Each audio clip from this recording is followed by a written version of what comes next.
David, you said you started really at the BBC as a sort of holiday job, but presumably before that you'd been to art college, you'd developed all the skills needed because they wouldn't just take you in on a holiday job unless you had some skills already.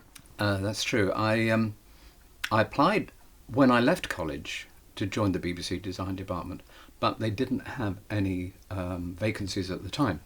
That was after having Cliff Hatts, who was then the head of design, came along to the college. That was Kingston College of Art, and gave us a lecture, and it sounded pretty exciting what he was up to.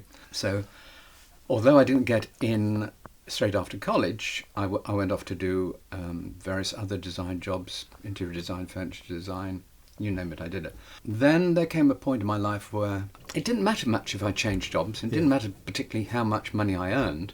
And so I applied for this job as a holiday relief assistant, which a friend had told me about. She was a costume designer, so she knew all about it. And I happened to get the job as a 3-month holiday relief. That was then extended for another 3 months, and then a further 3 months. I then went for a board as a permanent design assistant, and I got the job, which was great. Perfect, just what I wanted. If you go for a job as a designer or a design assistant or something like that, presumably you have to show evidence of what you can do and your ability to, think in 3D, be able to, draw all the things that you would imagine a designer needs. Yes, I did a course called three-dimensional design, which covered a lot of scope. It had a lot of scope because you could do furniture design, you could do industrial design, interior design. You could do any of those things. And of course, to make those, I used to make everything, and to make them, you had to do drawings. You had to do construction drawings. And at the interview for the job at the Beeb, that's what I showed my drawings, and they were quite impressed, I think. Although the BBC have a very strange way of drawing, and even though I could draw, I think it was a 1 or 2 day course. We had drawing managers at the time, and they would show you how the BBC drew. Basically, you drew plans and elevations of the set, and the elevation was called an extended elevation, in that you started off perhaps at the door on one wall, you then connected to that the next wall, and then a window, and you connected all these together in one long line, which meant that when you'd done the drawing, you could print it off, and you cut out your elevations and stick them onto cardboard, and you can make a model. So all the drawings were at 1:50, so hence we made models of everything so that directors could see exactly what they were getting. Ah, the famous models that sat on the floor plans, which were presumably to the same scale. They were, yeah, yes. So that was, I love doing all those things. Yes, well, I've been making things. The recipient of a lot of those. So you started without any computer-aided design at all. That's true. In fact, I think it was in 1987, I worked on a program. It was a Lenny Henry program. It was set in the future. It was a sci-fi. And it involved a planet with 2 moons and 2 suns. And I think the first CAD drawing, or it wasn't a drawing, but illustration, was for that program of the 2 moons and the 2 earths. So you had the moons rising and setting, and I quite enjoyed that. Although I just thought to myself, I prefer a pencil and paper. Yes. And that's what we tended to stick to. Although, again, I think we had other CAD drawing lessons, but when you get to something like 2010, drawings were becoming quite complicated. Sets were much more complicated. There was a lot of lighting involved in scenery then, with the invention of LEDs and large LED projection screens. And CAD drawing then became an art on its own. So if I had any of that to do, I would do the drawings as I would have done originally in pencil and paper, and handed them on to a CAD artist. I mean, you did largely studio work, didn't you? Yes, I did. I worked as an assistant on a lot of films, but it was mostly studio work. There were OBs. The Doctor Who's always had OBs before you started. It went into the studio to do the interiors. So all the exteriors were done on OB, but the interiors were all done in the studio. So you worked on Doctor Who, did you, quite early? I worked on 2 Doctor Who's in 1982. The designer was Val Warrender, and so I was an assistant on that. They were the Tom Baker days. And then in 1989, the very last series before Doctor Who was cut, I worked on 2, which were with Sylvester McCoy as the Doctor. And I actually had, I think they were very good storylines. One was The Curse of Fenric, which was about vampires and the military, that was good fun.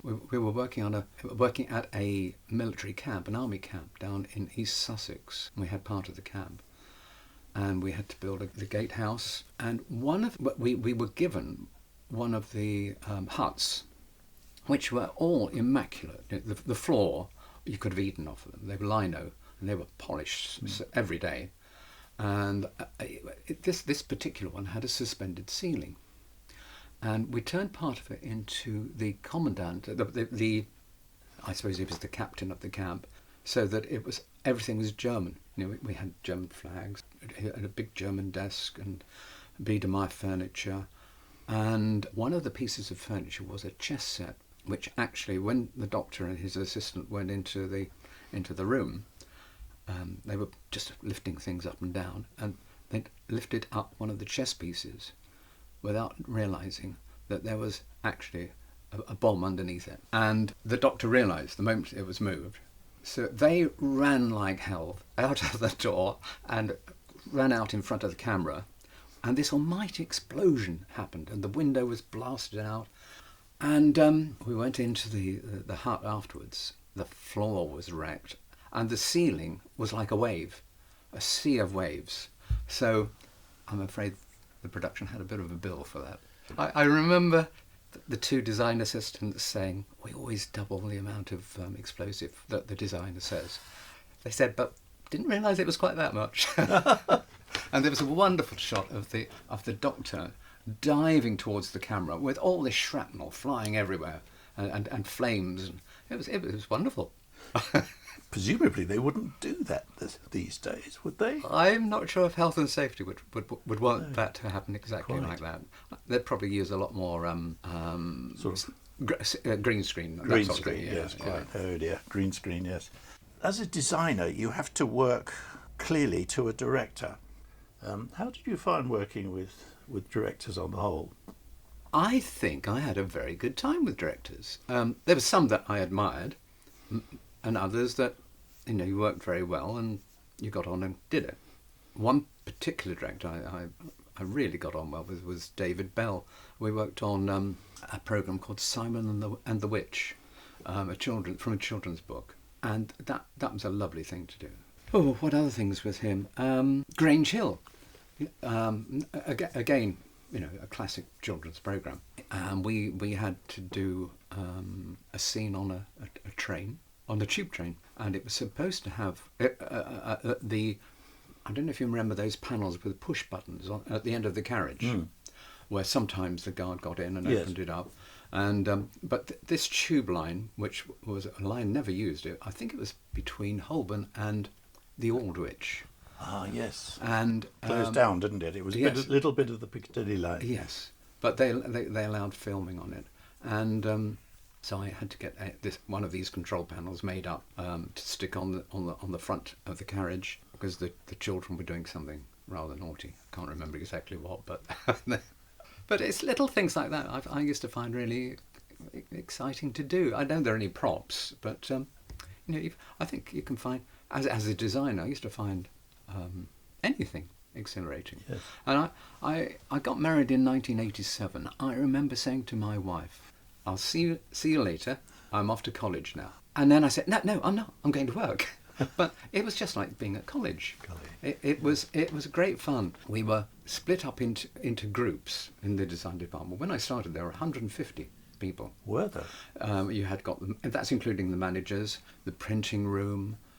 We used to have a store or a room where it's a materials room where you could go and choose wallpapers and colours and paints and all the materials that you'd ever want to use. You could go in there and they'd have most of them or get them for you. And there were two lovely girls that used to work in there. The point I was making was that it was actually a really wonderful experience because we were in these groups with a senior designer, and then there would probably be about 4 designers and 4 or 5 design assistants. So there's always someone with an assistant, and every so often you'd get somebody else from another group coming around and looking over your shoulder, seeing what you're doing.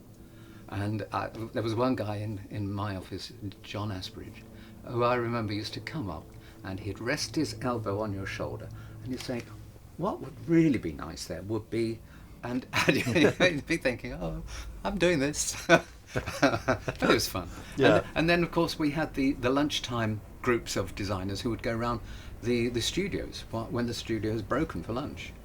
And it was wonderful because you'd be seeing what everybody else was doing. You know, there were 8 studios there, plus presentation. And there was always something going on. It was great. Absolutely. And of course, going into the canteen when Doctor Who was in, you'd have all these monsters from all, planets all over the galaxy that would be having their lunch with you. And of course, eventually you had large spaces in which you could rehearse. I mean, at the Acton Hilton, as it was known, it's gone now, I think. Yes. I can't remember exactly when the rehearsal rooms at Acton closed down. It would probably been in about 95, I suppose, something like that. But they were big enough that you could put up a complete floor plan for one of the bigger studios, TC4, something like that. You could lay that out. Yes. And you had to do that presumably mark it out for the actors, did you? No, in the rehearsal rooms, usually the floor assistant would take your plan and they would mark out in tape the each of the sets, and they would then find chairs and tables and things like that, and action props that the cast might have to use. Yeah. We had an allocations department within the design department, and they would have their board with the pins in who's doing what program. So when there was a gap, you'd get allocated to a program, and I think generally you were given a script, particularly if you knew the director. So you'd read the script, then you'd have the meeting with the director and the producer, and say how they would then, one or the other, would say how they would like to tackle the programme in a particular style, particularly if it were something like Tomorrow's World, which is a bit of an ambiguous thing. They would give guidance to you, but you would come up with the ultimate, an idea, which you would present a model and perhaps some drawings, perspective drawings, and take it from there and do changes, and then you would put it on the plan. You'd have an idea if you could fit it in the studio anyway, but you'd then have the studio plan, and the director would have a look at that to see if they can get the camera shots, and if we had things called swingers in those days, so that in the middle of a scene we'd do that scene, then cut, move one of the walls out to put the camera in another position, so you get another angle. So all that would have to be worked out before you got into the studio, because you just wouldn't have time to do anything. Back in the 80s, every studio was used virtually every day, and at 10 o'clock when you stopped recording, waiting outside the door, the big studio doors, were the scene crew who would come in with they'd have trolleys and little electric carts, and tow those in, and then all the scenery from that show that had been in would go on the back of the trolley. That would go out. The painting, I forgot what they're called. The floor paint. Well, they would come in and someone would come in and wash the floor paint off from the first studio, then they'd paint the floor paint for the second studio, and then bring all that scenery in for the new programme. So this is all going on overnight, and that scenery would go up. Then the props would all come in, and then you'd get there probably about 7 o'clock in the morning. a lot of the time you had problems, but you got the painters in at 8 o'clock and the chippies in, and they would then do all the joints of where scenery butted, and any damage that the set had incurred during the while it was being stored.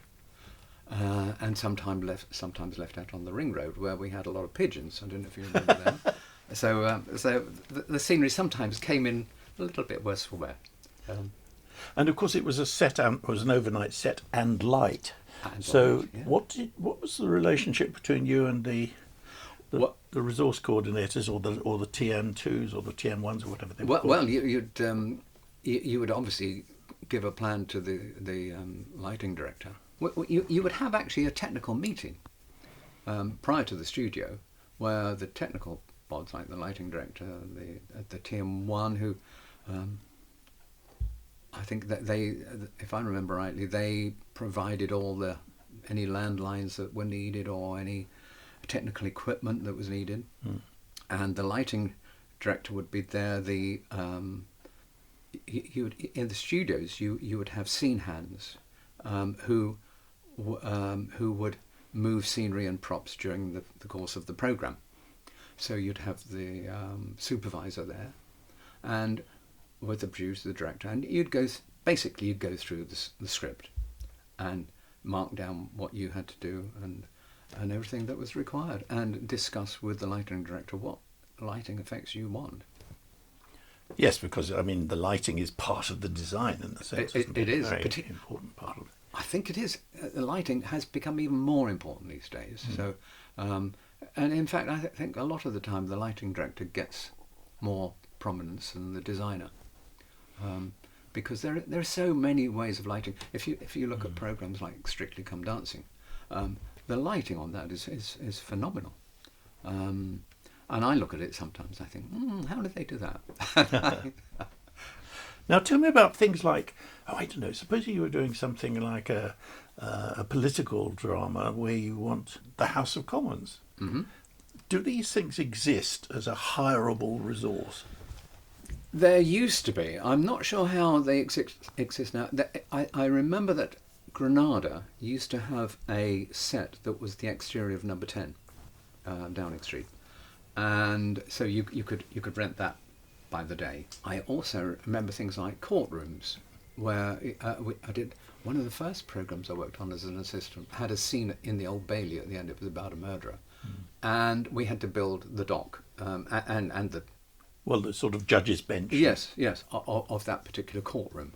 Actually, we then went on to build the death cell at Pentonville, where this guy was hung in the end. And I remember going with the designer, and we went to Pentonville prison and went into that particular cell, although it was not used anymore. It was just a general office. But they had, one of the hangmen had left a notebook of everything they had to do. This was an eye-opener, for me anyway.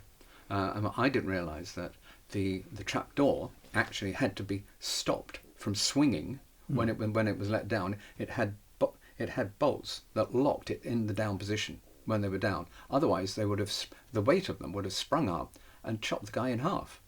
The other thing you weren't allowed to do was to mark the neck where the noose went. So each noose had suede sewn around it, suede leather. So we had to obviously follow all these guidelines, and incredibly helpful. It's just amazing how sometimes things come up that once you start looking into things, they lead on to other things. But authenticity was always something you tried to achieve. Absolutely, yes, yeah. We also had prop buyers, which I haven't mentioned that yet. For each program you work on, you would write a prop list for each set. This would be given to a prop buyer who'd also read the script, so the prop buyer would be fully aware of everything that's going on. And you'd go out with the prop buyer to the hire companies, and you'd select all the props, and the prop buyer would get all the costings in, and you would have to work out your budget and find out where you'd lose some money by not having certain things. I do remember stories going back with props that back in the 60s and 70s, designers would have would put sets up, and they'd dress them with perhaps a sofa and an armchair, and then you go around the back of the set and there'd be another 3 armchairs and another 3 sofas, so that they could make up their mind in the studio. Of course, when you got into the 80s and 90s, that was out, because you got the one sofa, because otherwise there wouldn't be the budget there to cover it all. Also, the prop buyer would arrange action props, although they were the responsibility of the assistant floor manager. Things like a fountain pen to write a letter, or letters that have been sent as part of the programme. And of course, with props, nothing ages faster than technology. I mean, you only have to do something and get the mobile phone slightly the wrong period, and it looks wrong, doesn't it? You have to. So, I mean, you've got to be aware of that. Yes. If you were doing a set that was a police control room, which had computers, there are companies that specialise in period computers, or if it was a present day thing, obviously they would get all those particular computers in for you that were up to date. They would also write programs, or get programs written to go on those computers, because you couldn't use a straightforward Word or something like that. No, it needs to look right. Yes. You'd have to make up something that is particular to that program. Yeah. So this is where all the costs for programs go. All those people involved. Tell me about hiring props. And there are huge places in town, aren't there, where you can presumably hire props for any period you want. There are. There's one called Farley's, and it's like going into an Aladdin's cave. It's just phenomenal. If you're doing a period drama, that is where you'd go. There are other places where you can hire. There's a place called Metalworks, I think it is, where you hire door handles and anything metal. If you wanted a doorbell, or there was another one called Mostly Lighting, and you could go and get all your lighting there. They'd have everything from warehouse lighting to table lamps and desk lamps. There were more in those days. I think a lot of them have combined now. They were taken over, but I still think there's a vast amount there. Back in the 80s and the 90s, when the design department existed, there was a BBC scenery store, and you had a scenery stock book. So you could, when you were designing your scenery, a lot of the programs had very low budgets, so you had to use stock scenery. And you had this book, and it had lists of doors and windows and French windows and flats, and a list of fireplaces. And you could literally go through that. You go to scenery bookings and find out if those items that you've chosen are free. So you then book those down, and they would then be taken to the workshops and things added to them, things that you couldn't get from the stock book. But I've actually still got a copy of the stock book at home. All that scenery that was in the stock then was, I think, then sold on to another company that's in existence now. So you can still get and painted backcloths and things like that. We had a wonderful scenic artists department. There were about 10 or 12 scenic artists that they had their studio in the basement of the design building. And this not only occupied the basement, but I think it went up 1 or 2 floors, and some of the backcloths were 30 foot tall. And these backcloths were put onto frames which were on an electric winch system that would raise and lower them. So you'd be able to have they would be able to have a cloth about 30 meters long and 10 meters high on a frame, and they would work on it, raise it up, lower it down, and redo it. And they would paint some wonderful things. They'd also paint portraits of if you had a period drama and you needed a portrait of Sir whoever and his wife, they would paint it for you with the actor that's playing that character. So they would do portraits of those. This was all in-house This at was that time. Yes, yes. And sadly, of course, that's all gone now. So I imagine that. But I mean, was there a greater efficiency because everything was in-house and close to everybody? You know, everybody was close to everybody else, and things were close to each other. Did that make life easier for a designer? I think it probably made it much more an interesting job. Because these people became your friends. Unlike productions that you work on, where you'd have a friendship, but because we worked on so many different programs, you might not see that sound assistant or that lighting director for years. Whereas working in the design department, you'd see them every day, every other day. So yeah, we had a great camaraderie between the scenic artists, the photographers who would go around and photograph. When you have a set in the studio at lunchtime, or you'd have a photographer who'd come round, an in-house who would take photographs of all the set. So he'd chat to the lighting director to have the lights all lit up so that he could photograph the set. And if this program was coming in for a 6-week period, say a sitcom, you generally had runs of 6. You'd have reset photographs. Yep. So you could recreate that set exactly as you had it in there the first week. Tell your story about saving Doctor Who. I was allocated to a Doctor Who called The Psychic Circus. This is in 1989. One of the last Doctor Who's from the series. It was about a circus that travelled the galaxy, and there were the weirdest clowns, the most evil-looking clowns that you've ever seen. The exterior scenes were set in Warmwell quarries that were down in Dorset, where they've done many Doctor Who's down there. And so we put up half a circus tent made of fabric, which we had made, again, the BBC design department had a drapes department, where all your drapes could be made if you wanted to. So they made up this circus tent, which we had scaffolding there to hold it up. And we'd done all the scenes, and they actually looked very good. But this was around about June or July 1989, and suddenly all the studios in the whole country closed down because of asbestos. And there was not a studio to be had anywhere. So we'd finished all the filming, the OB work. It was OBs in those days, actually. And we did all that down in Warmwell Quarries, got back to London, no studio. So we had a technical meeting trying to work out how we could do this. And we all sort of went away and pondered it. And John Nathan Turner, who's the producer, rang me up one day and he said, well, why can't we use your circus tent, somewhere? And I said, well, actually, we've only got half of one, and it's made of fabric, and it's not circus tent material. But leave it with me. And previously I'd worked on EastEnders at Elstree, and I remember there was an enormous car park just inside the main gate, and I got on quite well with the facilities management there. And I said, well, rang them up and said, what do you think about us putting up a tent in the car park? And they said, don't see why not. It's not been done before, but we can do anything. That was about the BBC in those days. You could do anything. Yeah, okay, within reason. So I rang up John Nathan Turner. I said, right, I've got a place to do it. Now we need the tent. And he started thinking, this sounds good. Elstree, close to London.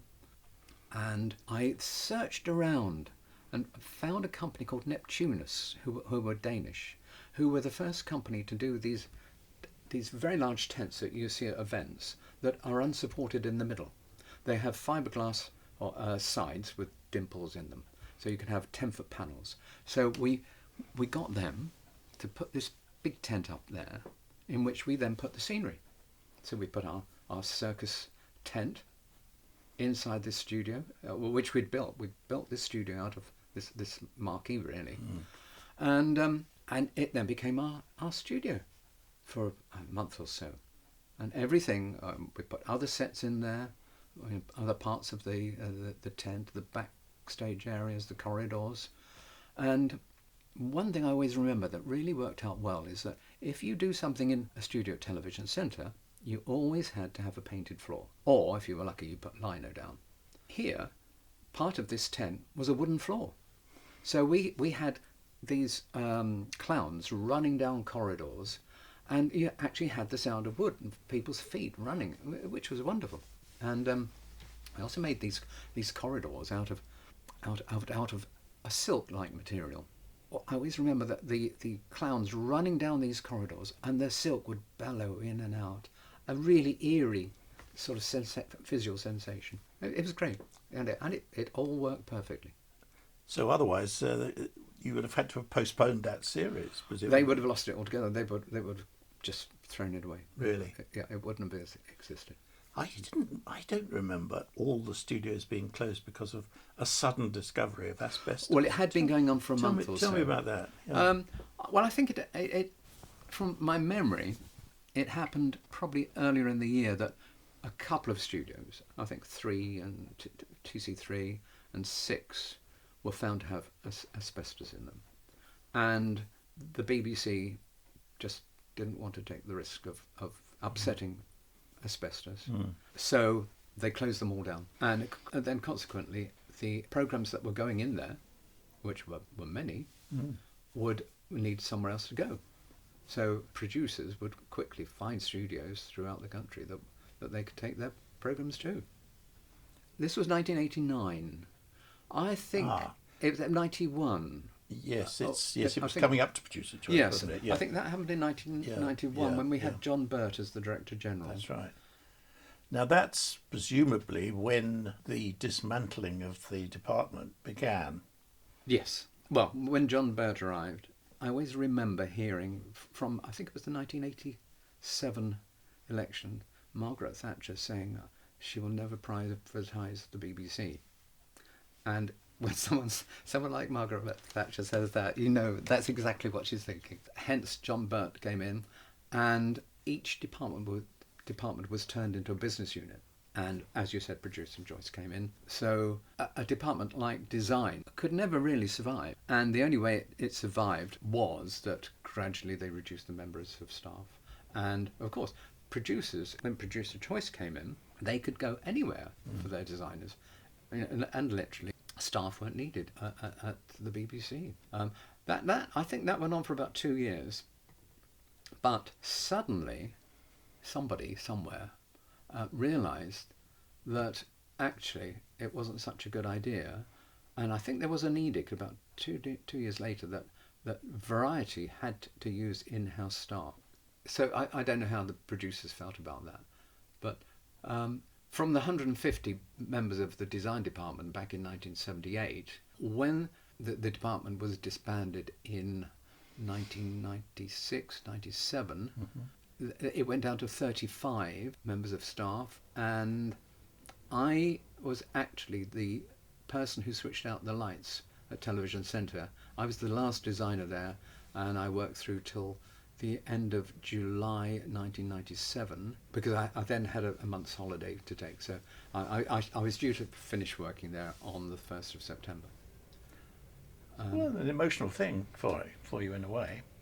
I think we all knew in 1991. The writing was on the wall, was it? The writing was on the wall, yes. yes. And a lot of people then started, some were offered redundancy, and people thought then, well, we'd better get out quickly so we get our names about outside the BBC, and so we've got work that we can take on. Yes, and then you can work for other broadcasters. Absolutely. Before all the rest of the 150 people sort of get in and muzzle in and take those jobs that I'd like. Yes, quite. So you became a freelance designer, but still working a lot on BBC programmes, presumably. I was. I suppose I was lucky. I'd got to know very well some of the directors for the political department, Millbank, BBC Millbank. I was asked to do some very small programmes, just sort of OBs from when the elections were on. I remember doing a programme about the mayoral debates, the London mayoral debates, another programme about the Olympics, those sort of programmes with quite large audiences in them.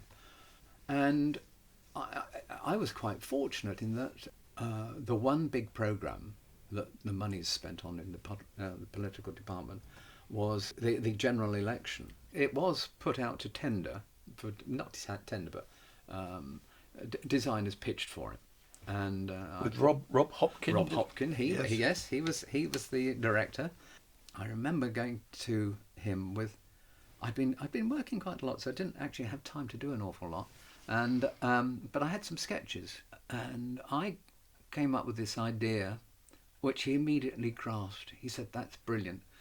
We had a mezzanine floor going right the way around the outside of the studio, with the news department up on the first floor, the general election happening downstairs. We had Jeremy Vine up there with his blue screen, or his green screen later. Yes. And that occupied the whole of TC1.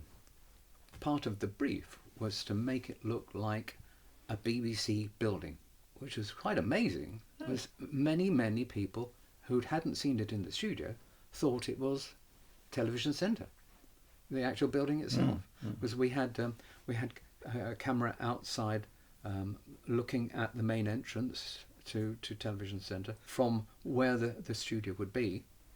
So that was always on in the background. And we had an enormous screen in there. It's great to do something that scale. Yeah. And of course, Jeremy Vine took over from Peter Snow. Yeah. And he did his bit with it changed from the swingometer then to it was virtual reality, all of it.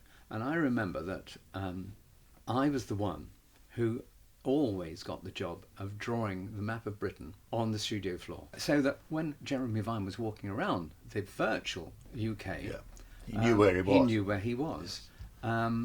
And really difficult task, because over the lunchtime and when the rest of the studio was clear, I'd have a camera on the map, and I would paint the floor, the map, the outline. So I think if we'd have gone on to green, we had a slightly paler green that would clip as well as the main green, and I'd paint the floor. But the camera, when you looked on the monitor, it was reversed. So it took you, I don't know, 10, 15 minutes for your brain to get accustomed to the fact that you were drawing in the opposite direction to that it was on the screen. Really? It was very good for the brain.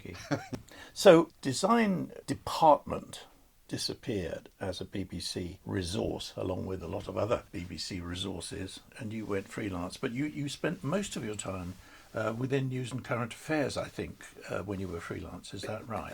Looking back through my, I was looking at your list. Show list. Yes, I lost count of I used to do all the party conferences. We used to have a studio, the three main party studios, and they generally tended to be Brighton, Bournemouth, and Blackpool, and we'd have a little studio there. And it was a tiny space, tiny space, but you had to try and make it look interesting to be able to get 2 or 3 guests in there to have a chat. The things from the green, outside Houses of Parliament, we'd put up a thing called a bubble there and do a set for inside there. I remember back in when Princess Diana died, doing a special studio for that in TC2. I remember we had a lot of flowers in there, a lot of lilies and a desk. It was to do various interviews with I think correspondents who'd worked with her a lot, and MPs who knew her, and comments about her, and fair enough. Yes, it was a very busy time with that. What were the most memorable political events you were involved in? Gosh. Presumably, I mean, you were always there in the studio when these things were happening, so presumably there were things that were memorable as just occasions. I remember a shot of Tony Blair driving down the M1. I think he was coming from Luton. He'd flown back into Luton, and his car was driving down the M1. I don't know why I remember that, when he won the election. The problem when you're working on a programme, you're actually concentrating on what you're doing, and then you have the gallery with the producer and the director and the vision mixer and the lighting, And then the designer would have a chair at a stool, high stool, at the back of the studio, and you'd be looking like the costume designer and the makeup designer. You'd be looking at your parts of the job, not particularly paying too much attention on what is being said on camera. You'd look at shots because something might have fallen down at the back. Or a makeup obviously need to keep looking because they need to go in there with their brushes and get rid of the hot spots and things like that. But yeah, I don't know. I'm not a politically minded person, so it was probably wasted on me. The BBC, I mean, the look of news, were you anything to do with that, or was it Lambinaine? Yeah, no, it was Lambinaine. They Looks a bit tired now, doesn't it? It's been going for so long. Yeah, the problem is something like that. The expenditure is colossal, and I think while they were building the new broadcasting house, they had got the finances to set it up. Where they would come from now, I have no idea. With the BBC trying to save money, left, right, and centre, I just don't know where they'd find it. And is it true to say that most of these, I mean, they'll use the same set, the same physical set for a lot of different programs, and they'll use a lot of back, Yeah. Yes. not back projection, but LED screens. LED screens or virtual. Yes. A lot of the sports sets, I think, are virtual. Oh now. yes. I think you'll find you've probably got the roster that they're on, and the coffee table or the desk in sports programs, and the chairs, and maybe you've got a couple of screens that are Envision screens, but the rest would be all green screen. All virtual. Now, why is it green? Because it was blue in my day. What's the advantage of green as opposed to It's blue? because the green. Well, I think there are several reasons. Mostly people don't wear green, so you get people turning up in blue with a blue shirt. They'll disappear into the background. So that's one reason. I think it's a luminance thing, and I think we did have lectures on this. Yes, because you think that that film work seems to be green screen. Yes. And I'd always thought that television work was nearly always blue screen, but maybe that's because the BBC used colour separation overlay very early, didn't it? Yes, yeah. I think it probably works better, the blue, but creates its own problems being blue. No, you were developing virtual sets though, were you? Generally, the graphic designer. This is another part of the when the BBC was a whole. There was the graphic design department, and the designer would work totally alongside the graphic designer, because you had to merge the two together. And so something like if you were doing the election, where Jeremy Vine is up in his green or blue screen area, most that's virtual, but you as a designer you'd have to produce some things that would blend in with the green. So if Jeremy were walking up steps to get to the screen that's higher up, you'd actually have to build steps in green for him to walk up. And there was quite a lot of that. If there were podiums that he walked behind or bar charts, they would all have to have a block that was painted or covered in green fabric for him to be able to walk behind. Because any physical movement of the presenter needs to, if it's going to be up a virtual staircase, you need a real staircase. That's right. For him to walk up, but it has to be covered in blue cloth or green cloth. Yeah. A lot of people think, well, what did you do in that? As a designer, well, somebody's got to get in those things for Jeremy to walk up. Somebody's got to get it in, because the graphic designers don't work in scenery. They won't go out and produce steps and roster and things like that. But if I look at a sports set, say now, Match of the Day or something like that, the set looks as if it's been made by a graphics designer, not by a designer. This is, I think, something that designers have always been slightly at odds with, because they do have a look. They have their own electronic look, and it's not a physical look. No. It is purely it's a virtual look, and that's how they're doing it. I think some try and degrade it a bit so that it doesn't look so crisp and there's no way of getting away from it, I think. It's a lack of things like subtle shadows and things like that, isn't it? Although they try and put them in, the graphic designers or the designers that do the virtual, they do endeavour to put them in. And I think if you go to movies, then the money involved there enables them to do that, and they're constantly developing new methods of doing their VR, new computer work. If you look at the Lucas model stage people, the money that is spent on those is quite amazing. Yes. And even looking at current programs like Vigil, Yes. the submarine program. Fascinating about that one. Now, what do you tell us what you can guess about the set? Well, I read in the comment from the designer in the paper saying that people were saying that the set was unbelievable. It wasn't a submarine. It was too big. But he said he had to make the corridors wider so that you could have two people walking alongside each other having a conversation. Otherwise, you'd have one behind the other, constantly turning their heads round. And that is the real world, because submarines are small. I've only been on one once, and I wouldn't like to live in one. I wouldn't like to stay in one for 3 months. But that is physically built, that set, out of materials which presumably aren't metal, but to look like metal, electronic equipment, metal doors that open. Yeah. Well, I believe some of it must be VR, but because they're in this closed space, my guess is that it is a physical set, a lot of it. But obviously something like that costs a lot of money. The budget must have been astronomical. I'd love to know what it was. But I mean, Doctor Who was always using quite expensive sort of spaceshipy sets, and those. No, they must have been quite expensive. No. They were as cheap as anyone. The budgets were very, very small.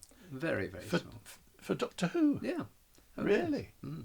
Oh, when the new series started I think it was in the 2000s. I think they spent a lot more money on it then.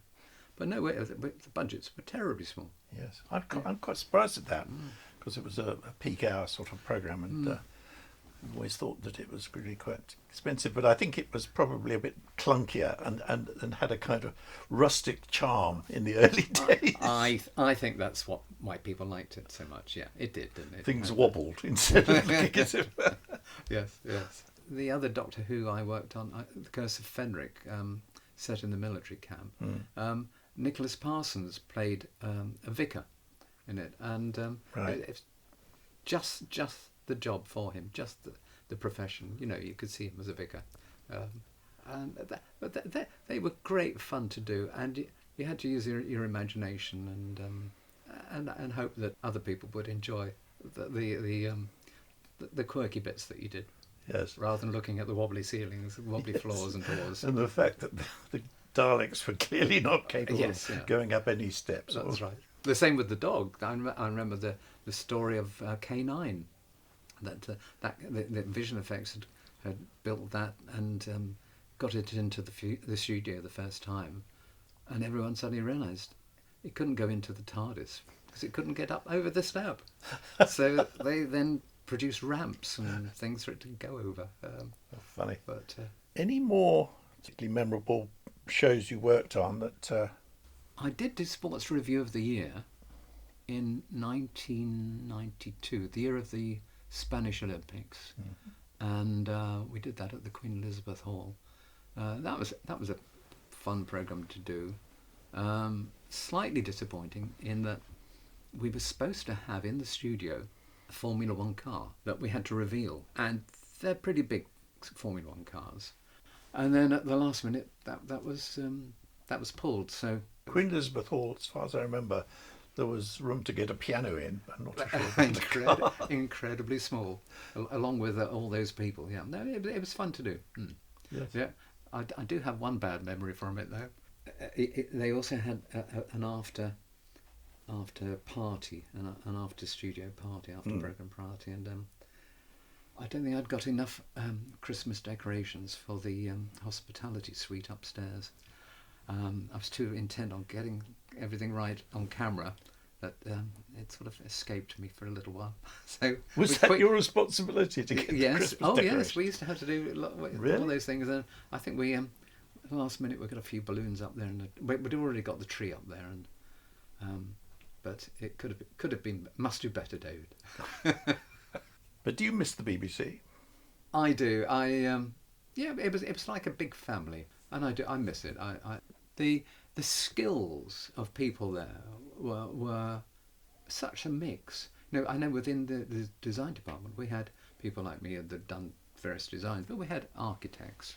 Actually, funny story about that. We had a guy as a holiday relief from the Royal College of Art. He came in and was assisting somebody, and to everybody's surprise, he said, "This is women's work," and he walked out and never saw him again. If you were to say, look, I could work on a period drama of any period, which would you prefer? That is a very tricky one. I don't know. I suppose a lot of people would say the 20s would be good. The Charleston era. But I think that's probably been done to death. I haven't really got a particular. I just enjoyed doing anything, whatever comes along, is a new experience. I did a program called Family Affairs, which was an afternoon program. It was a magazine program, and did an enormous backcloth with everything was enlarged. So if you imagine a kitchen with louver blinds, the blinds would be 30 foot long, and the lighting through the blinds would be 30 foot long. Yeah. And you'd have kettles and cups and saucers, and they'd all be painted on tables, 3 or 4 times normal size. When you start doing things like that, and you start getting creative, that's the bit I like. Alice in Wonderland would be fun to work on. That would be up my street. Yeah, that would be really good. I love it. Yes. David, thank you very much indeed for doing this. It's been a pleasure. Enjoyed doing it. Good.